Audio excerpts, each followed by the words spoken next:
de número 17.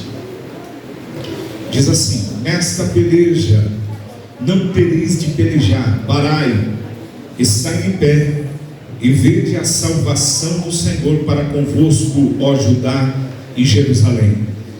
Não temais, nem vos assusteis, amanhã sai-lhe ao encontro, porque o Senhor será convosco. E você concorda dizendo? Amém. Pode se assentar. Meus irmãos, o presbítero José Roberto falou para mim trazer a palavra hoje. Essa semana, então, eu fiquei perguntando ao Senhor aquilo que Ele gostaria nesta noite de que nós pudéssemos meditar juntos aqui. E essa palavra ela veio ao meu coração. Eu gostaria de falar nesta noite sobre os 3 inimigos internos que Josafá ele venceu. Observe, por favor, 3 inimigos internos que Josafá ele venceu. Por quê? É importante nós entendermos isso. Porque muitas batalhas, irmãos, que nós vivenciamos, elas são perdidas muito antes de que nós entremos, às vezes, no campo de batalha, ou quando nós nos colocamos a lutar. Então observe que Provérbios, no capítulo de número 23, ele vai falar a respeito da importância de nós entendermos isso. Ou seja, Provérbios 23:7, um versículo bastante conhecido, que diz que assim como você pensa na sua alma, assim você é.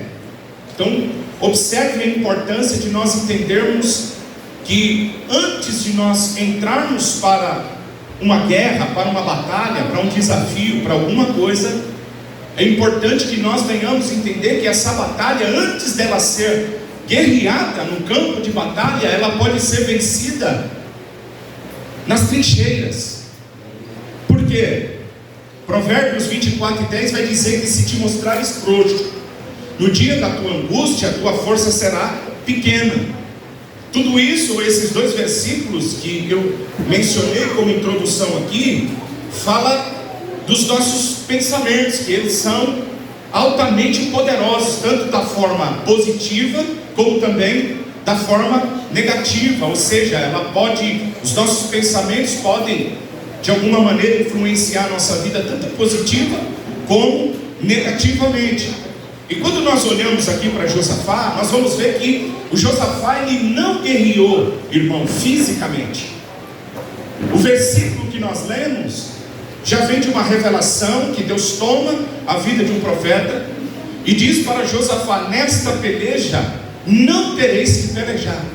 Observe que fisicamente nós vamos ver que ele não entra no campo de batalha, já que a estratégia que Deus dá para Josafá e o seu exército é colocar na frente, completamente diferente, os cantores, aqueles que cantavam, que louvavam dentro do templo.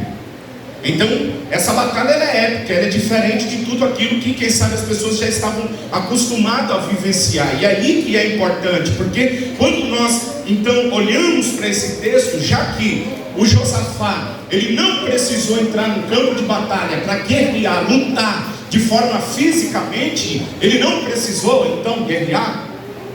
Mas isso não é verdade quando nós olhamos a partir do versículo de número 1.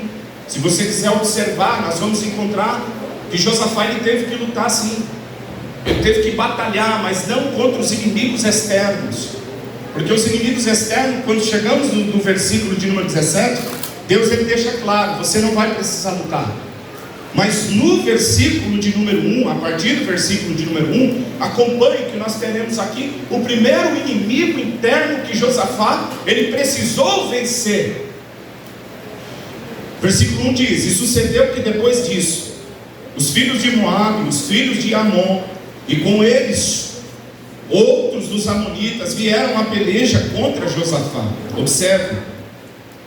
Então vieram alguns que avisaram a Josafá, dizendo: vem contra ti uma grande multidão da além do mar da Síria, e eis que já estão em Hazazon Tamar, que é em Engedim.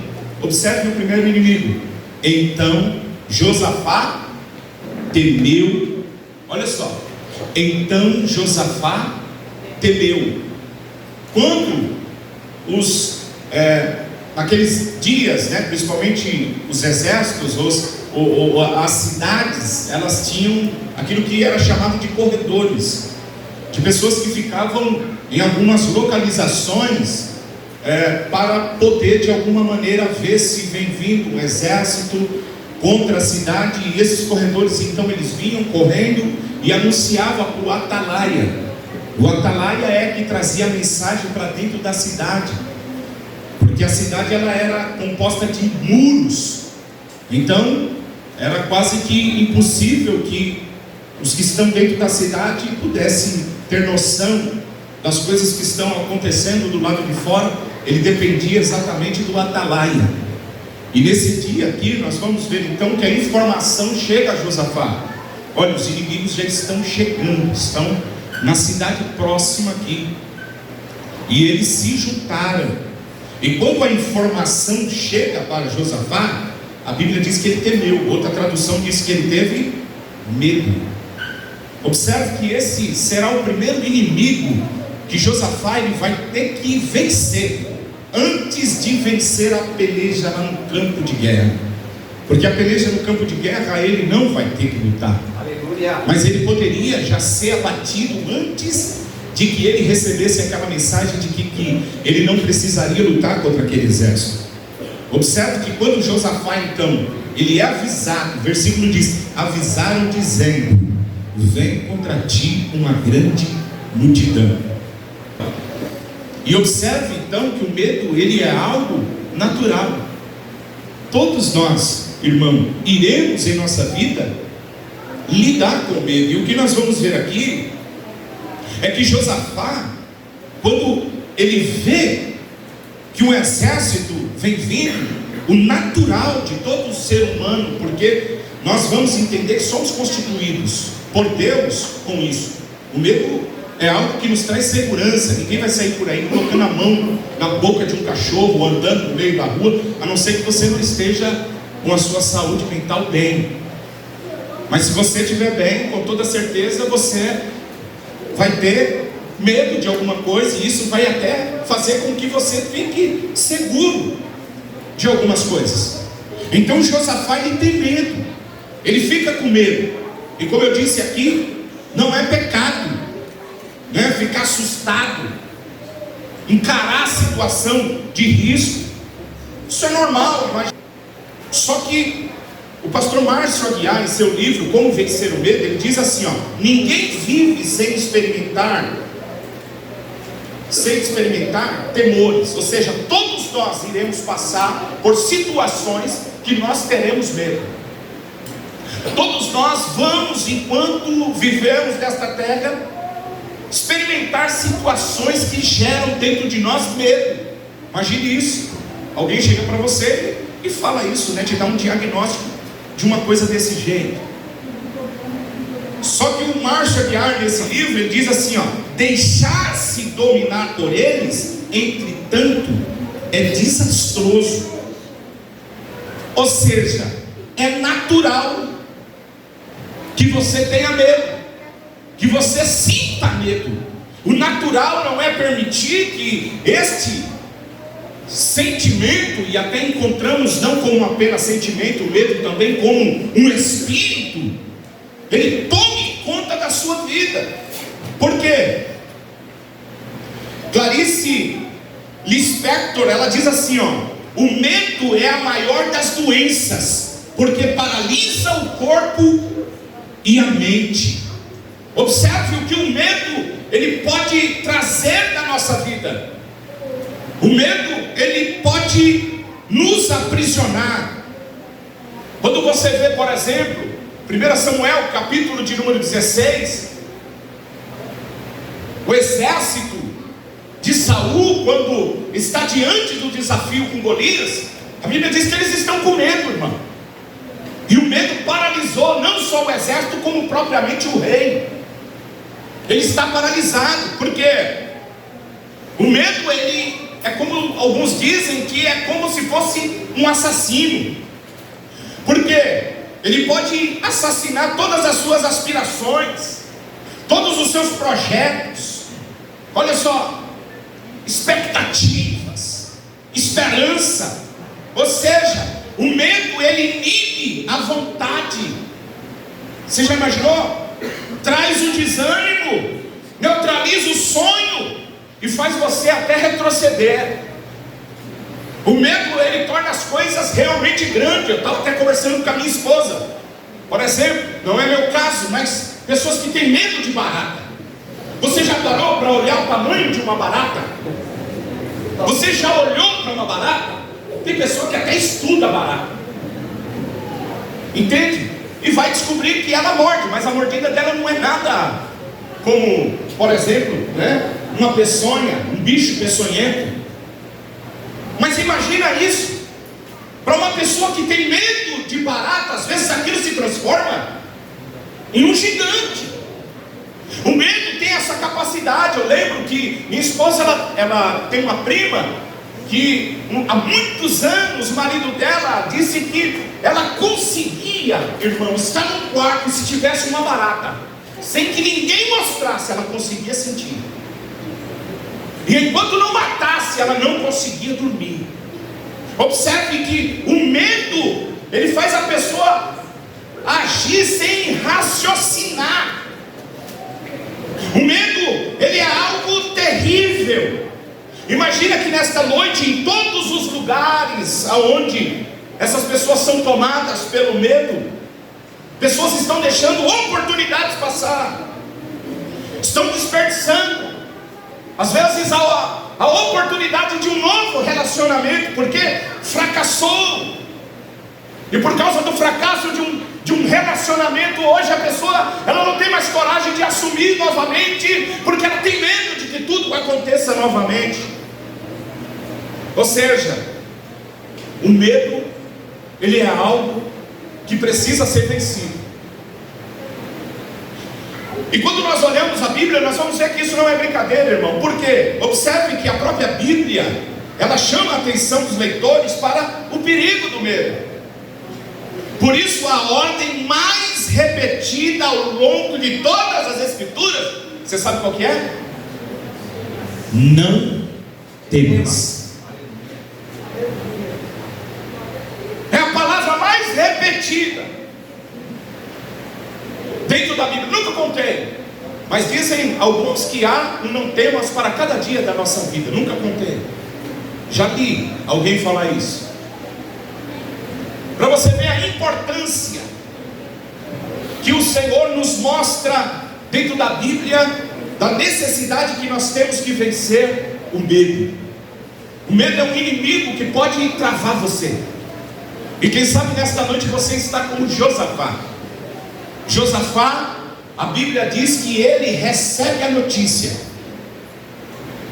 e a sua reação é natural, é de medo. Mas o que é importante é que nós vamos ver que Josafá, ele não permite que o medo venha fazer com que sepulte a sua esperança, como bloqueie a sua capacidade. Josafá não vai deixar que o medo venha impregnar de um jeito que acaba silenciando a sua voz.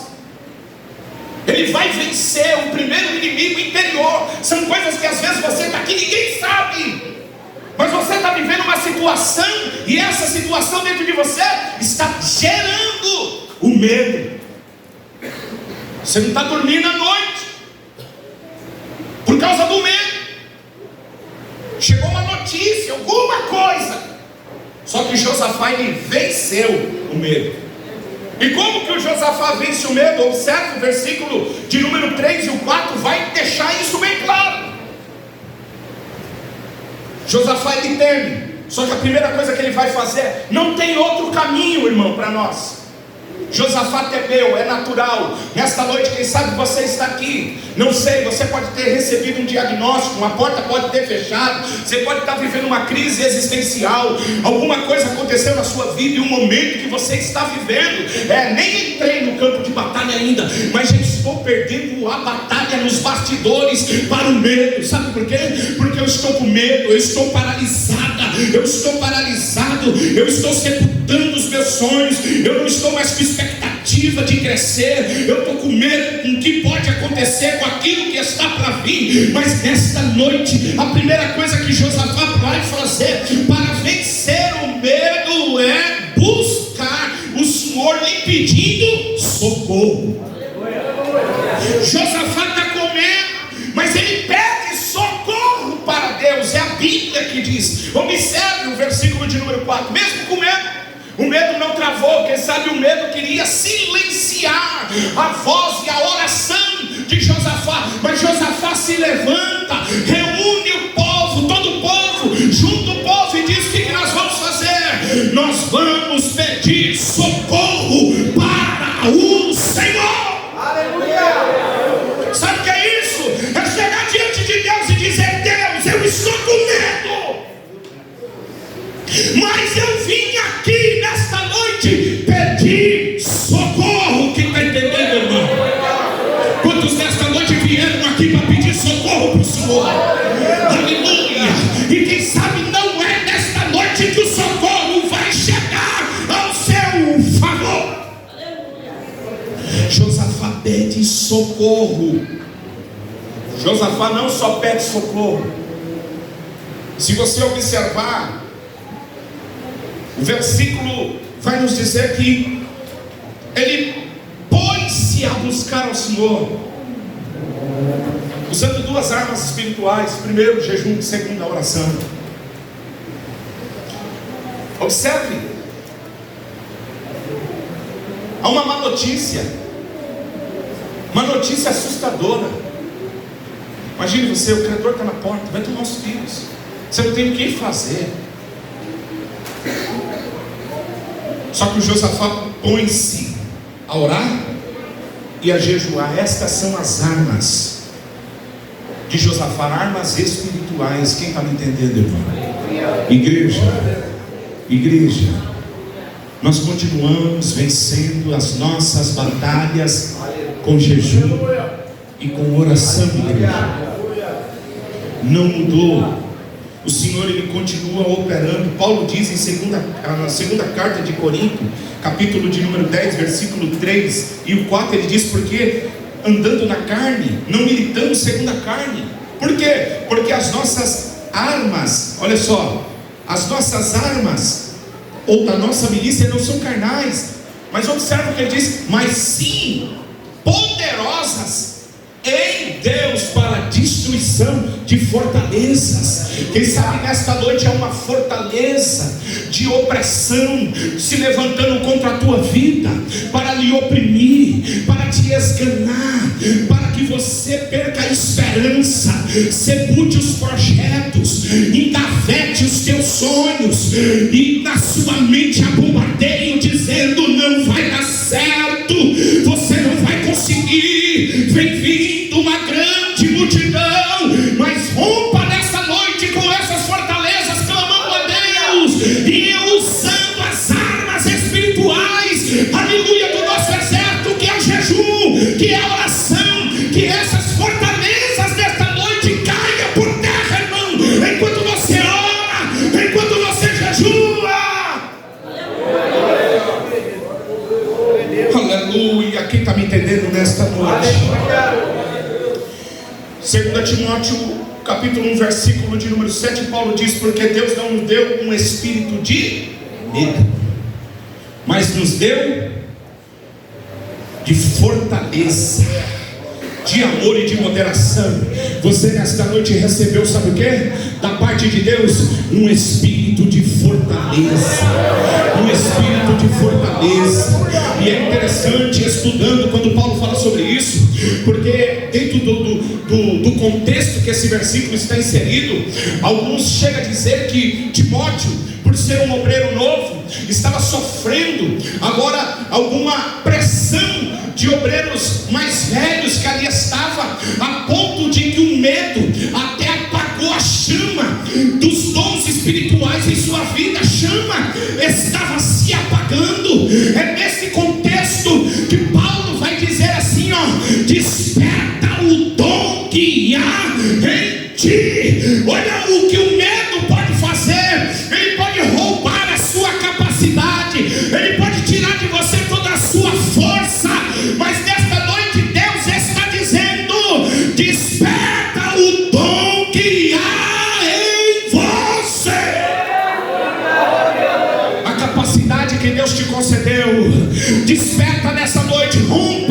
Derruba as fortalezas espirituais que estão se levantando nesta noite na sua vida, na sua mente, no nome do Senhor Jesus Cristo, e rompa, irmão. Nelson Mandela tem uma frase muito interessante que ele diz assim: eu aprendi que a coragem não é ausência de medo, mas é o triunfo sobre ele. O homem corajoso não é aquele que não sente medo, mas é aquele que conquista por cima do medo. Você acha que o Davi não teve medo do Golias, irmão? Golias parecia um trator, mas antes de vencer Golias, sabe o que o Davi, ele venceu? O medo. Porque Davi era um homem, o quê? Corajoso. Coragem não é ausência de medo, mas é um triunfo sobre o medo. Levante as suas mãos nesta noite, porque o Senhor está lhe dando coragem. Coragem. Desperta o dom que há em ti nesta noite. Não permita que as fortalezas roubem os sonhos, os projetos. O Senhor te dá nesta noite o espírito de fortaleza.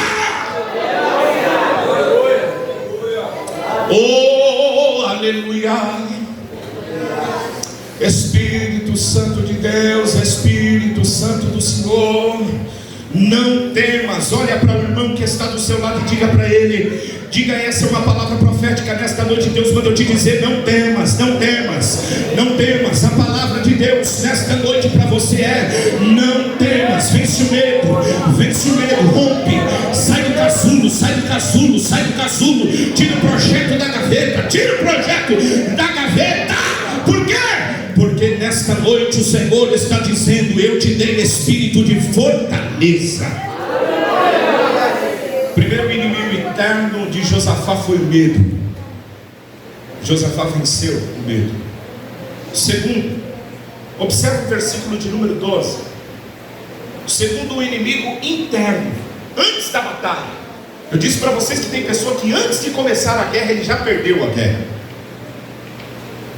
Ele perdeu a batalha antes mesmo de começar. Você olha para a pessoa e você diz: ela tem capacidade, a pessoa estudou o ano inteiro, vai fazer um concurso. Só que infelizmente ela perde, porque coisas antes acontecem interiormente na vida dela, e ela acaba perdendo essa batalha. Não uma batalha externa, mas uma batalha interna. Olha o versículo de número 12, capítulo 20, versículo de número 12. Ah, nosso Deus, porventura não julgará? Uma pergunta. Observe agora a expressão: porque em nós não há força perante esta grande multidão que vem contra ti. Eu vou frisar novamente: porque em nós, observe, não há força perante esta grande multidão que vem contra ti. Há uma vírgula, há uma pausa aqui. Se nós observássemos e parássemos o versículo aqui, nós iríamos ver aqui que isso nos remete a um segundo inimigo que tem derrotado muita gente: a baixa estima. Observe, imagine isso. Na oração, Josafá orando. Se Josafá para aqui, você vai ver o Josafá orando e dizendo assim: olha, eu fiz uma leitura do cenário, e nessa leitura que eu fiz, cheguei à conclusão que não há possibilidade de vitória. Não tem como. E aí o que ele faz? Ele abre a sua boca e diz: porque em nós não há força perante essa grande multidão que vem contra nós. E não só isso, Agora ele diz: e não sabemos o que faremos. Aqui nós vamos ver então o Josafá, isso de uma forma positiva, que leva você a depender de Deus, é maravilhoso. Mas o problema é quando isso te leva a uma visão e um sentimento de inferioridade. Aí é um problema. Quando esse sentimento te leva para o lugar certo de depender de Deus, isso é maravilhoso. Mas quando você olha para uma situação e olha e começa a dizer assim: olha, não tenho condição, para mim não dá. Então, infelizmente é lamentável, e nós vamos constatar isso, irmão. Muitas pessoas vivenciando esse complexo de inferioridade. Ele olha para o exército que está vindo e olha para o exército dele, uma comparação. E ele começa então a comparar, e ele vê que ele é inferior. Ele vê que ele é inferior.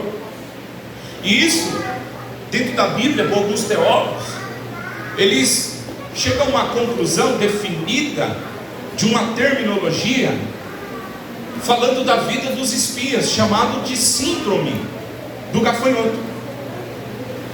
Isso é conhecido por muitos teólogos. O que aconteceu com aqueles 10 espias?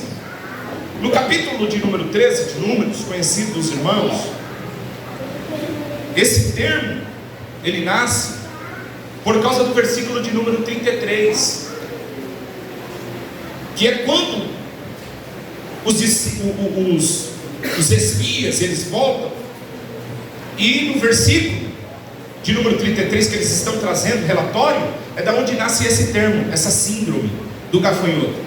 Também vimos ali gigantes, filhos de Anak, descendentes dos gigantes. Aí diz assim, ó, observa: e éramos aos nossos olhos como gafanhoto, e assim também éramos aos seus olhos. Isso aqui quem está falando não é o inimigo, são eles mesmos. E em nenhum momento o inimigo disse isso.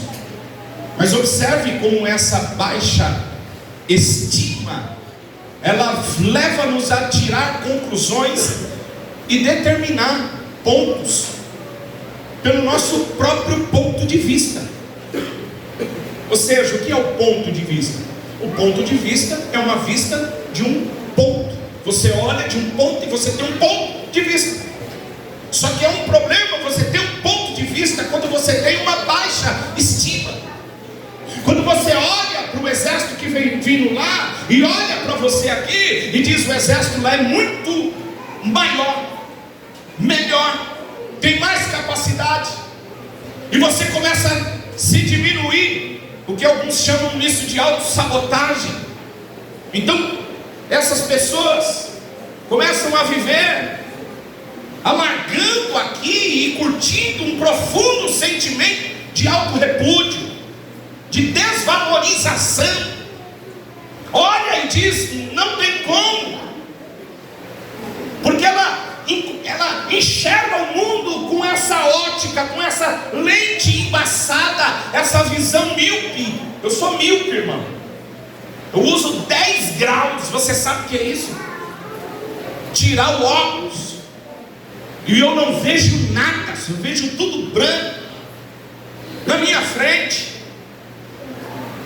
Isso é terrível quando a gente traz isso no âmbito espiritual, essa miopia, que a gente começa agora a se enxergar, não com a identidade que temos em Deus, não com a identidade que temos em Cristo, não a nossa posição de filho, mas começamos a olhar como esses 10 espias aqui que acabam se sabotando. Observe, por favor, quem eram esses espias? Preste atenção nisso, tenha um pouquinho de paciência comigo.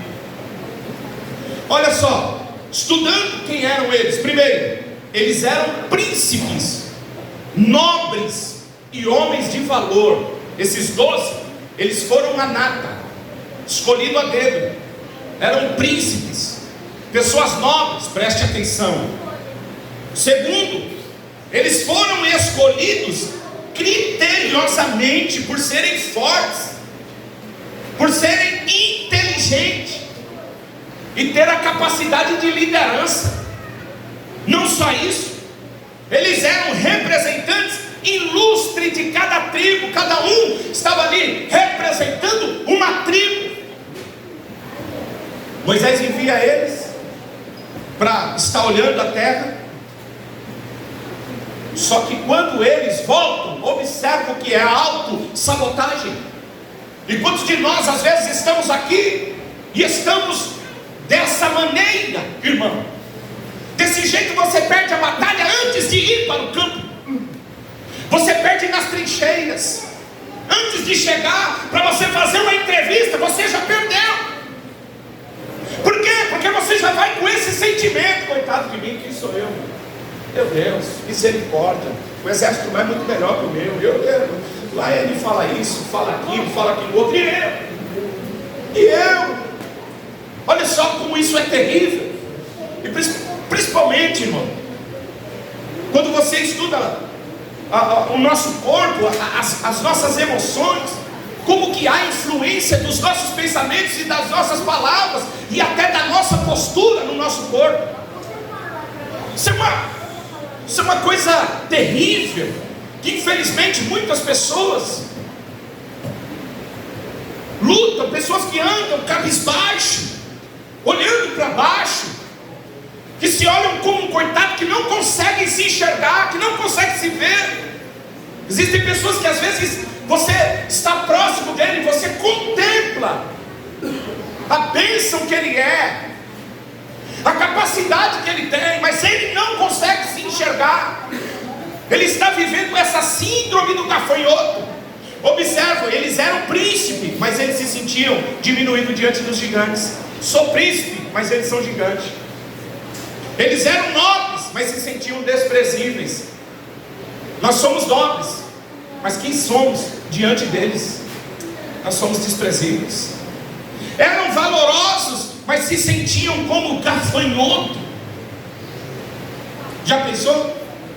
Foram tomados por um sentimento doentio de autodesvalorização e consequentemente de impotência, que é o que nós estamos chamando aqui de síndrome do gafanhoto.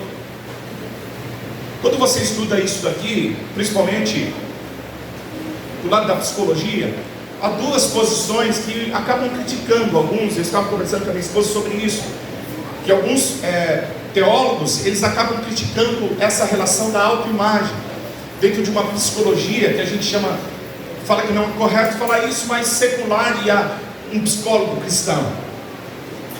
Se você pegar John MacArthur, por favor, o John MacArthur, por exemplo, ele é contra a psicologia, porque a psicologia trabalha com eu, e ele diz que nós temos uma natureza caída. Quem somos nós? Tudo que temos, recebemos pela graça. Mas nós precisamos ir para o outro lado e entender a nossa identidade em Cristo, irmão. Nós não podemos viver dessa maneira. Entendemos a nossa natureza e não estamos inflamando o nosso ego, a nossa natureza caída, e levantando o nosso eu e dizendo: eu sou, eu posso, eu tenho, eu sou. Não, não é isso. Mas a importância de você entender e quem você é na presença de Deus. E aí que faz a diferença. Por quê? Porque se você vive com essa visão de que não merece, que não tem direito, que é um coitado, você vai ver que isso vai influenciar a sua vida, como eu disse, de forma tremenda. E quando nós olhamos aqui, esses sintomas da vida aqui, desses 10 espias, essa síndrome de gafanhoto, você vai ver que essa visão, ela traz fraqueza. Ou seja, todos que têm uma baixa autoestima, ela vai olhar para si como esses, e eles começaram a dizer aqui, não poderemos subir. Então eles olham e eles anulam a palavra de Deus, eles anulam aquilo que Deus havia dito. E eles agora olham e se acham incapazes. Eles dizem: não tem como. Essa síndrome do gafanhoto, ela gera fraqueza. reflexo. No versículo de número 31 do capítulo 13 de Números, nós vamos ver que eles vão dizer aqui sobre o povo que habitava lá. Por quê? É mais forte do que nós. Ele sempre olha para o outro, é melhor que ele, é mais capaz que eu, pode mais que eu, o exército é maior que eu. E aqui vai induzir o povo ao desespero. Isso é terrível. Acabou contagiando, o povo agora vai murmurar. Mas Josafá, ele vence essa baixa estima. Ele começa orando, e ele começa dizendo: olha, o exército lá é grande, nós somos pequenos. E ele chega a dizer: não sabemos nem o que fazer. Se você para por aí, tudo bem, mas se você continuar a ler o versículo, há um porém. Aí ele diz assim: porém, os nossos olhos estão postos em ti. Sabe o que ele está dizendo? Espera aí, eu posso até ser incapaz aos meus olhos, mas eu não estou olhando para mim, eu estou olhando para aquele que me chamou. Eu estou olhando para o Senhor. É para Ele que eu estou olhando. Nesta noite você precisa vencer a baixa estima, essa síndrome de inferioridade. Sabe como você vence? Não olhando para você, mas olhando para aquele que te escolheu, para aquele que te chamou, para aquele que te colocou aqui. Alguém pode olhar para você e dizer: quem é você? Aí você diz como Davi: não é que sou eu, aleluia, é o Senhor. Davi inteligente, irmão. Davi não tinha estatura. Davi tinha uma cor que era considerada dentro da cultura judaica como amaldiçoada. Ele era avermelhado, ruivo dentro da Bíblia trazia a mentalidade de alguém que era amaldiçoado. Por quê?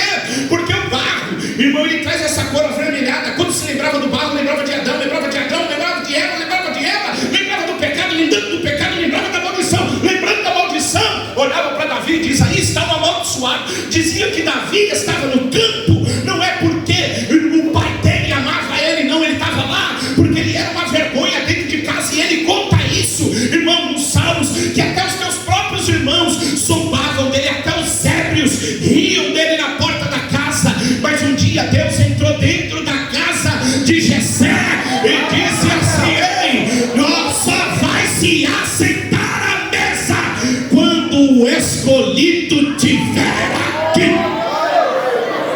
Ah, irmão, e quando Davi vai para o campo de batalha, a história diz que havia crise em Israel. Sabe qual era a crise? Não havia escudo, não havia espada, o exército estava sem. E agora um homem de quase 3 metros de altura, alguns chegam a dizer de quase 300 quilos, pela estrutura óssea dele, chegaram a dizer até a potência do diafragma de Golias. Não sei se isso é verdade, mas alguns dizem que ele era capaz de gritar e a 1 quilômetro se ouvir. Esse homem era um trator, irmão. E quando ele entra no campo de batalha, na frente dele vai um escudeiro tapando tudo. Ele tinha uma armadura intraspassável para aquele dia. Se você olhasse, você ia ficar impressionado. Mas quando Davi entra no campo de batalha, ele não entra lá e ele diz assim: ó, hoje você vai saber que tem macho aqui, viu?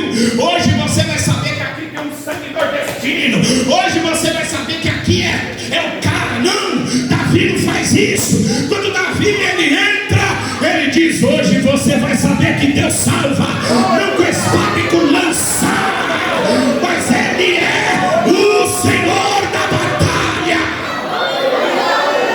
Não é eu, irmão, não é você, é Deus. Quem está entendendo, irmão? Não é você. Sabe o teu problema da sua baixa estima? É que você fica olhando para você. Se olhar para mim, irmão, coitado de mim, eu sou um coitado. Mas quando eu olho para o Senhor,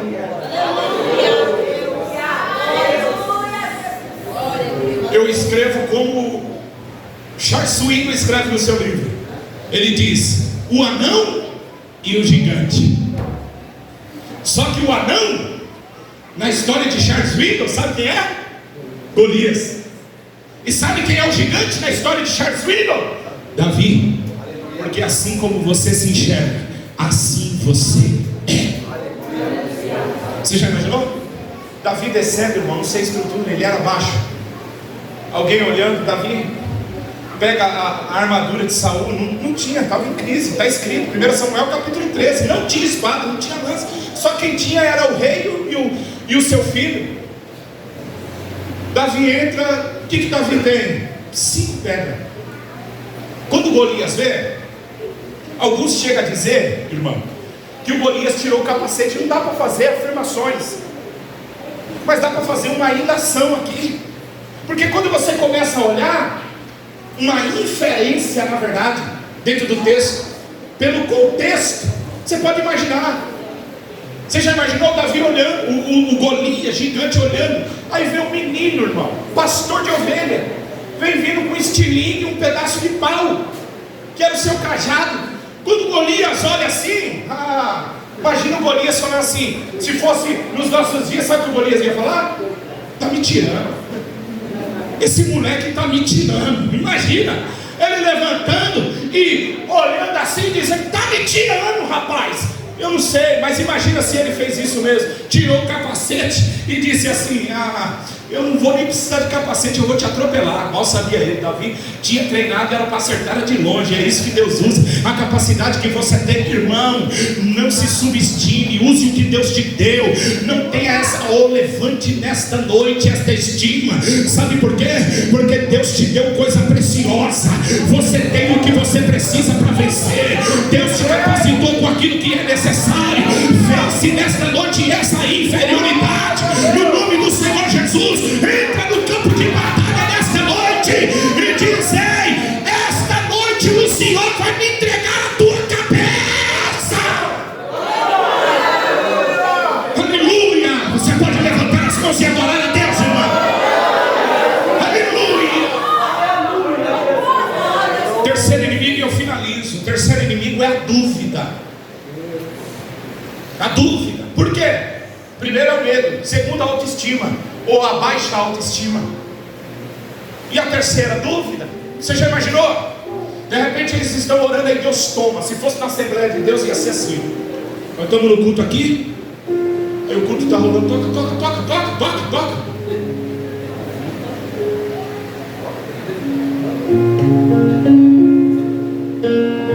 Todo mundo adorando.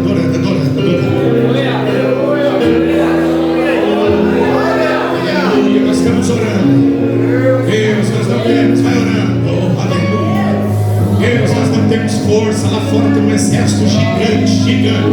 Nós estamos com medo, mas nós estamos aqui pedindo socorro. Amém, igreja? Aleluia. Vai adorando enquanto nós estamos adorando aqui. Aleluia. Imagina, se é no culto da Assembleia de Deus, aí daqui a pouco se levanta. Aleluia. Assim diz o Senhor. Aí a igreja agora fica em silêncio. Não temas, Josafá. Parai, ficai de pé, porque nessa luta, vocês que estão aqui, vocês não vão precisar lutar, porque o Senhor irá guerrear essa batalha.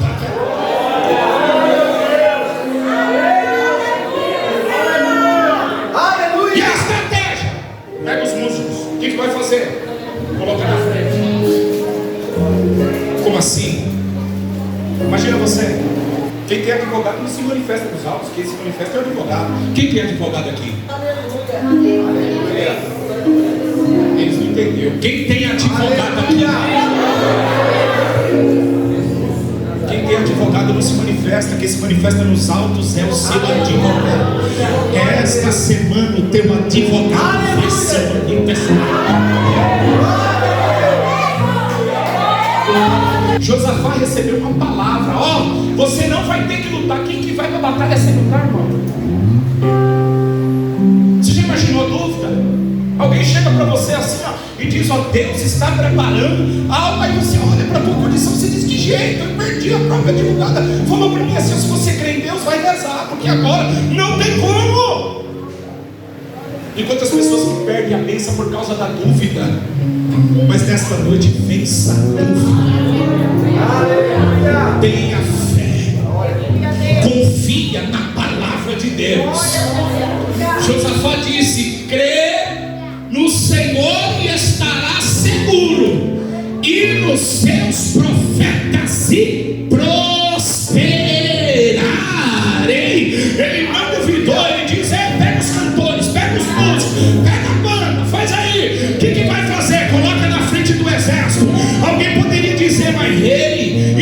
funciona, não funciona para você que duvida, mas para mim que crê e sei quem tem crido, vai funcionar. Se eu falar para alguém, pode ser que alguém nesta noite vai dizer: ele está mentindo. Mentindo nada, eu que passei e ainda ouvi um palavrão da boca do perito, e ele assinou e ainda disse assim: ó, rapaz, volta lá na empresa e entrega isso aqui. Quando eu olhei, eu digo: meu Deus, só Deus para fazer isso.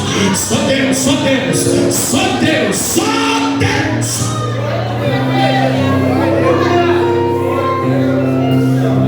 Fique de pé para a gente fazer uma oração, mas nós vamos tocar. Ouça nessa noite o Espírito Santo falar por vidas aqui. Vença o medo nesta noite. Vença a baixa autoestima. Vença a dúvida. Nós não vivemos por vista, nós vivemos por fé, igreja. Contempla nesta noite a mão, ela pode ser pequena, mas se for de Deus, vem vindo chuva grande aí. Ora, o profeta manda o moço lá, sobe. Enquanto eu oro aqui, você sobe lá. Enquanto eu oro, diz que ele ficou em uma posição fetal, como se estivesse dentro de um ventre. O profeta Elias coloca a sua cabeça entre o joelho, se dobra de um jeito que alguns dizem que era como se ele estivesse dentro de um útero espiritual. Sabe fazer o quê? Gerando milagre através da oração. Nesta noite Deus está chamando vidas aqui a gerar o seu milagre no mundo espiritual. Aí o profeta diz: agora sobe lá e vê. O camarada subiu lá, olhou, não viu nada, desceu e disse: ainda não. Mas Elias continuou, porque antes de Elias orar, ele tinha recebido uma palavra. Ele diz: Elias, manda Acabe aparelhar os carros e os cavalos, porque eu vou mandar uma grande chuva. Nesta noite não duvide. Não duvide. Oh, aleluia. Feche teus olhos, entra na dimensão do Espírito nesta noite.